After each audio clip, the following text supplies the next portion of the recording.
The law is too complex. It's also too expensive. I'd like to see law change so it's accessible. So I'd like to welcome Jane Button from Jane Button and Associates. Jane owns a law firm in the Southern Highlands in New South Wales in Australia, and her firm focuses on construction law and property conveyancing, I understand. So welcome, Jane. Thank you. Thank you so much for being here. So let's just jump straight in with the important questions. So first up, I'd really love to hear about your firm's mission and vision. Sure, thanks, Claudia. So, our mission is presently to help builders navigate their way through the minefield, which is residential conveyance or residential building work. In fact, we do commercial work, work for commercial builders and homeowners as well, but mostly that's we're really interested in. I just have so many builders that I come across who really don't understand where they stand when it comes to the law, and it's very complex as well. So my mission is to help them to navigate their way through that and not become trapped by the law that they thought they knew. And have you set some core values for your firm? Yes, well, we approach everything with courage. We endeavour to give clarity and confidence to each matter. We apply ourselves with courage, clarity and confidence, and bring integrity to situations. Cool. And do you have a team? We do. There's 6 of us. There's 2 lawyers. Both of us are admitted both in the New South Wales Supreme Court and also the High Court. It's always good to have you might go to the High Court one day, or the Family Court, or the Federal Court. You need to do that. So we have 3 part-time support staff. 2 of them are in finance, and 1 of them is in IT, and I have a conveyancer as well. See, and 2 of those staff are JPs, so we can all witness each other's signatures, and we have 2 adjudicators under the Security of Payment Act, including myself. And so how does the adjudication piece fit into it? Well, this is a new kind of area. It's newish.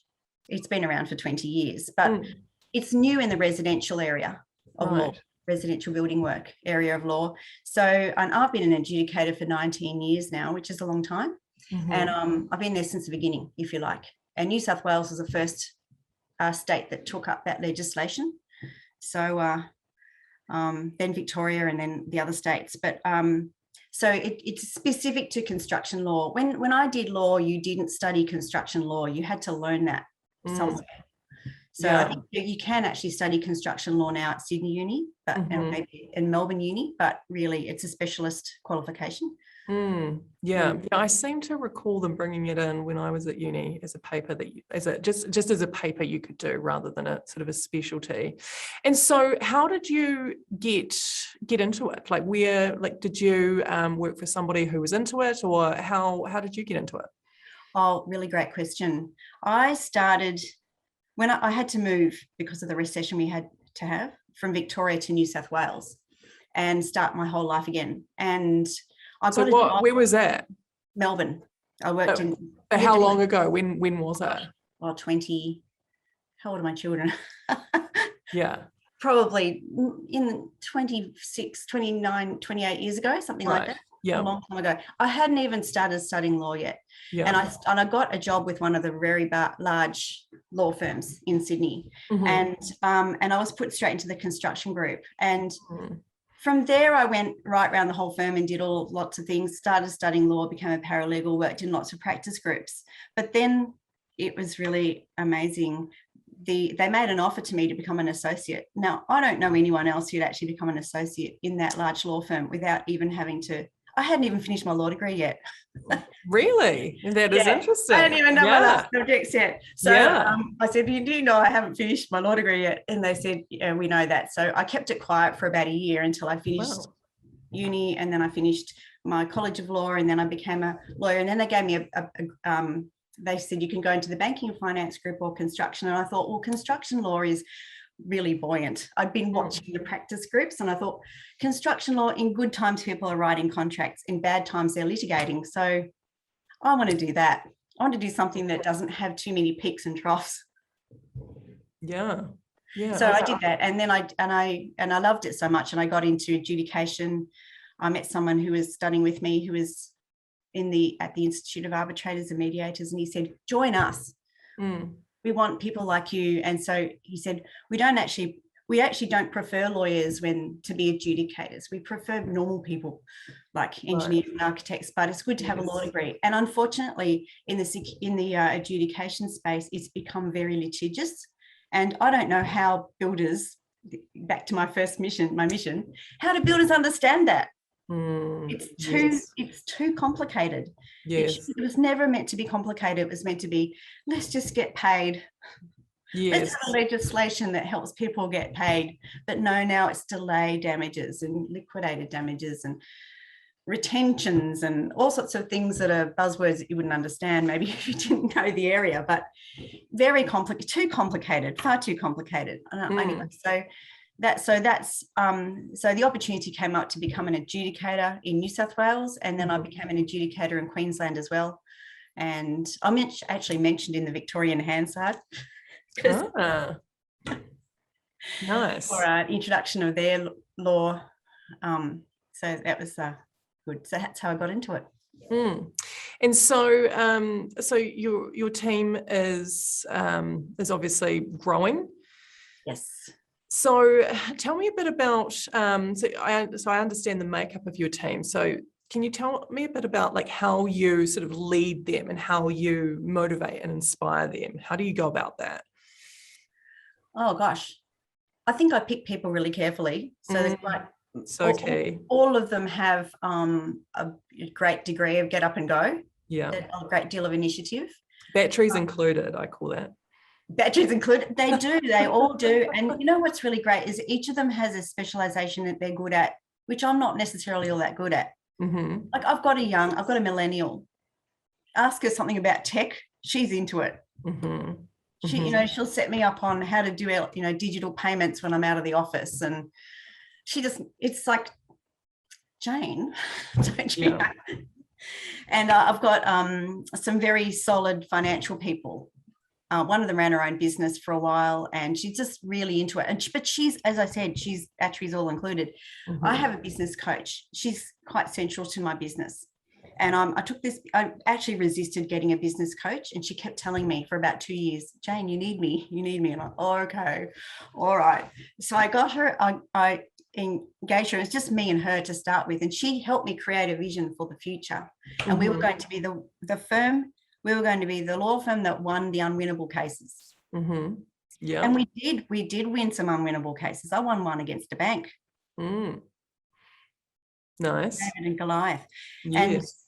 And then I said to myself, I need someone who can witness affidavits so I don't have to keep on going down the street to someone. Yes. So I got the people around me to become justices of the peace. So that's good. I've got them on tap now. Yes. And then I hired someone who's doing the College of Law and nursed him through. Well, actually, he was also working with someone else at the same time. So he got the input from both law firms, and we trained him up, and now he's a fully fledged lawyer, and he actually has his own practice. He's a family lawyer mostly, workers' compensation. So we have another area of law growing. It was accidental, really, because he'd love to be an adjudicator and construction lawyer like me, and also like his dad. His dad is also an adjudicator, but that was an accident. I didn't know that when I first met him. Yeah. And so how do you kind of keep them all sort of on the same bus heading in the same direction? Do you sort of meet with them regularly and share your mission and your vision that you've just shared with me? Well, we do. And the business coach as well, she keeps us on track. We have meetings. We'll have a properly planned meeting every 6 months. I mean, at the moment, we've just started having weekly meetings at 4:00 on a Tuesday afternoon, just for half an hour, just catch up and let's get into the latest thing that we're up to. I told them yesterday about I was on this call with you today. Yeah. So, so they could have some part of it. They actually were on the first Automio intake, whatever, the very first training that we did with you. Oh, yeah, cool. The whole team was with us, and one of them was in Canberra and the rest of us were here. Yeah. So the business coach, I think I could say really, she just says, Jane, you've got to start working in the business. You've got to start working on the business. We need to have these meetings. Let's set them out. We'll put them in the diary now. And this is what we need to do. And this is what you need to do. And what we always do in those meetings is we talk about what's the steps that have taken us to now. And then we look at, and everyone gets a say, or the opportunity to have a say, because some people don't like to talk. And then what are we going to create in the future? What's the next thing we're going to do? And and we have these great big goals. Yeah. And what do you find the benefits are of those meetings? Well, first of all, I get to see what might be troubling some people. I can see where they might need some support. But I also can see, they get to create whatever they're going to do in the future too. So it's not just me telling them. Yes. Yeah, I think that's so great. I think a lot of law firm owners that I talk to struggle to sort of get into a rhythm or a cadence around meeting with their team regularly. They sort of feel like it feels a bit perhaps inauthentic, and that like the purposes of the meeting are not clear and people don't feel comfortable to share. So I think when you can kind of get into that zone as a leader where you can get your team meeting regularly and talking about those things, that's when growth really starts to kick in. So that's awesome. I'm going to ask you a bit about some of your numbers now. So can you first of all tell me about your firm's average monthly revenue and how that's sort of changed over the last year or so? Yeah, sure. Okay. Well, just the average over the last quarter is about 70,000 a year. Sorry, 7,000 a month. 7,000 a month. Now that is since I started with Automio. So this time last year, it was around about 40,000 a month. And so it's 70,000 now, and it was 40,000 last year. Last year, and it was 30,000 the year before. So we have been steadily growing. Yes. But it's not steady. I mean, 30 to 40 is steady. 40 to 70 is extraordinary. Yes. Yeah, congratulations. And so tell me a bit about, like, what would you say would be the key strategies that have helped you to get that growth? Starting to spend more time on the business instead of in the business, focusing some energy on developing my legal team. Let's see, I have to refer some notes to remind me. Really getting on board with technical things. So I just make sure we're on the front foot of the legal technical things. Like, for example, everybody's had to go to PEXA, which is an electronic property exchange, and there's others in the wings, but they haven't started yet. But PEXA is the biggest one. You have to come aboard, and I just started my law firm at the right time, I think, because lawyers are very resistant to that sort of change. It's a huge change for them. They have to, get their eyeballs checked and their fingerprints, and like the checks that they do for you to sign up is pretty high. And because they're witnessing your signature, so they have to make sure you are who you say you are. So they will come to your office, even though I had an office about the size of a postage stamp when I first started, and they came in, they squeezed into my office and they had a meeting with me. and they provide lots of support. But I think an early adopter of those technical things has helped us to achieve some success. I also, everybody in this firm was, or even before COVID, we were already set up to work anywhere. That was the whole thing. Everything's been in the cloud since the beginning. So I've got everyone loves working from home. So I've got my financial manager decided to go and move to Canberra, and she said, I'm going to have to hand in my resignation. And we said, well, what about we just give it a go that you work electronically from there? And so she's been there ever since, and it's been about 3 years now. So we're already set up to do it. And she was going to come here once a month, but she doesn't need to. We've got Zoom. Yes. So when the first lockdown hit, you were all just sort of able to grab your laptops and head home and just carry on. Yeah. We were the same. It was better actually, because some people who actually did come here and didn't really want to were working from home. Yes. We got my lawyer has a very young family, and he was able to be with his family, his young baby, and that's awesome. And so tell me a bit about your profit margin. Oh, my profit margin. All right. So this is a difficult question, actually, because I don't really know, but I do know that I think it's around about 20% of what the revenue is. Now, it's difficult for me one of the reasons it's difficult to work it out is because I didn't pay myself very much to start with. I paid myself the minimum wage plus a management fee. And then I increased that I've had to increase it because I needed to take out a loan. So even though the bank said we don't look at figures from the past, we don't look at the figures from the future. Yes. So I've actually increased my pay to a decent wage. Yes. So that's why it's hard for me to tell you right now what my profit is, because I'm now taking a proper wage. And so do you pay yourself as a salaried employee, like your other employees? I do. Yeah, that's great. I think that's really important. And I think when you kind of make that shift, because I can pretty much pinpoint when I was practicing law and I had my law firm, is I sort of paid myself last for many years. And then as soon as I was working with a business coach who said, you need to pay yourself a salary, and then, you can still take a draw on top of that, but you need to pay yourself that every week or month or whatever, whenever the payroll runs. And so I did, and just the mindset shift around sort of prioritizing yourself in line with your other team members just meant that, I don't know, there was just some sort of mental mind shift that meant that that's when we really started to get some growth. So I think it's really important to pay yourself, put yourself as a PAYE salary earner. Well, that's what we call it in New Zealand. Your team, and I mean, you can still take whatever you want to on top of that, or whatever the business will sort of allow financially. But to do that, I think is a really important move. It means that you're taking it really seriously. My business coach says money needs to be needed. Yeah. So if I have sometimes my goal used to be just make enough money to pay the salaries this week. Yeah. It was a really low goal. Yeah. I mean, it's a high goal because it was about 7,000 a week. Yeah. But it had to go up because that included my salary, which was, as I said, the minimum wage plus a management fee. Yes. So now it's much higher than that. So I've got some questions about your clients and how you get them. So I understand, so you work with a lot of building companies. Are these big companies, small companies? Like what's your favorite type of building company to work with? Oh, almost all my building clients are small businesses. So they'd be family businesses. Yes. Yeah. Sort of like mum and dad with a team of 5 or 10 or so.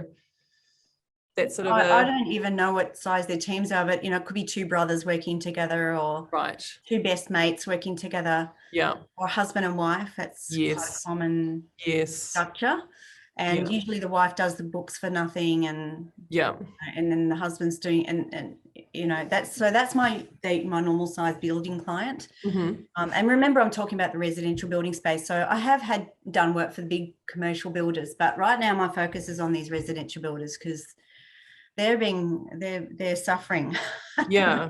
And how do you get these clients? How do you find them? Referrals. Yeah. And so do you have sort of set referral partners that you nurture, or is it through, how do you sort of set up these referrers? Well, I joined a regional building society, regional law society. Yes. And when they said, does anyone want to give a talk about something? I said, I'd like to give a talk about construction law. And I only gave the one talk, and they all refer their work to me because no one wants to do construction law because it's too complicated. Right. So it's mostly lawyers who have building clients who are like, they need some specialist advice in this area. That's right. Yeah. Okay. And so with the lawyers that refer work to you, do you do anything to nurture those relationships with those lawyers, or do you just kind of just let it come? At the moment, it's just coming. Yeah. Yeah, I'd love to do something to nurture. It's really only built up in the last couple of years. So, and we've been in lockdown since beginning of last year. Yeah. So we haven't even, because what I would be doing is giving them back something, giving them some, an update in construction law or something. Yeah, I can see some great opportunities there for you to add some real value to those people to kind of bring in more of that sort of work, for sure. And do you offer any of your legal services online? Not yet. Only, online court, online witnessing, which is still allowed at the moment. Yeah. And that has actually been great because we've had legal cases in Queensland. Yeah, we did all of Australia from the beginning to the end in Queensland. Yeah.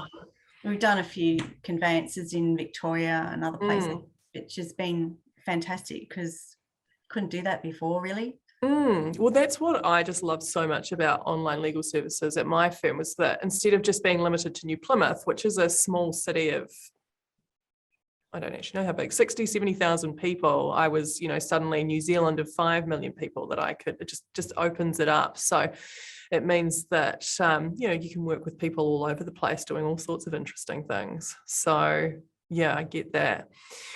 What, big question to finish with. If you could change one thing about the legal industry, what would it be? All right. Well, it's a great question. The law is too complex. It's also too expensive. So I actually discussed this with my millennial staff member.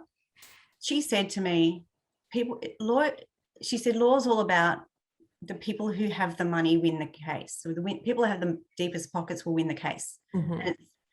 And she didn't even want to talk about it in terms of fairness, but I thought about it and I thought, actually, it's to do with accessibility. It's not accessible to everyone. If you have your back's against the wall already and you've got a good case, but you've got no money to fight it, you'll go along and you'll run your case on your own and you won't have a clue what you're doing right and wrong. And people do. They're in court all the time representing themselves. I'd like to see law change so it's accessible. And I think this is where Automio can come into it, because buttons, bullet points.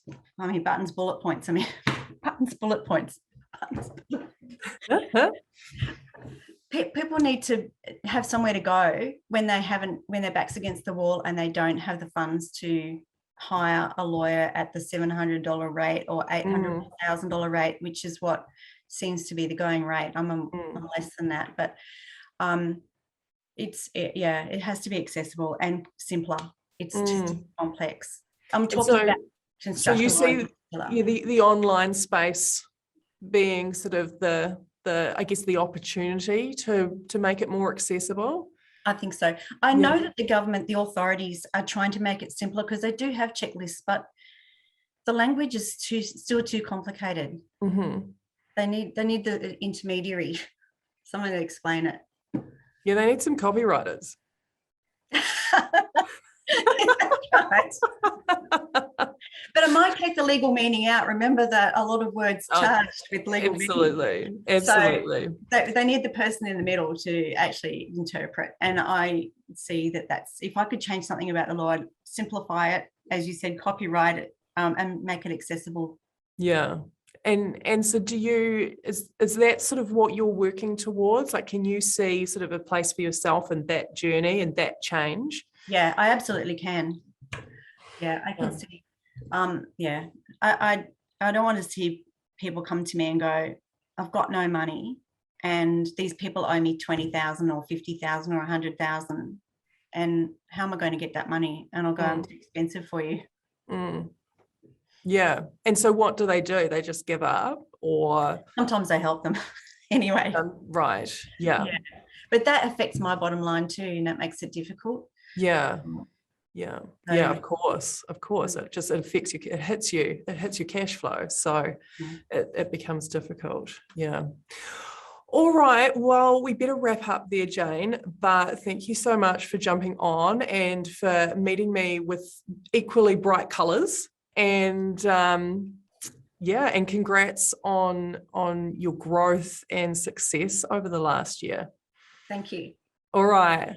See you later. Thanks, Claudia. Bye. Bye-bye. If there's anything these past months have shown us, it's that the time to make lasting, impactful change in the legal industry is right now.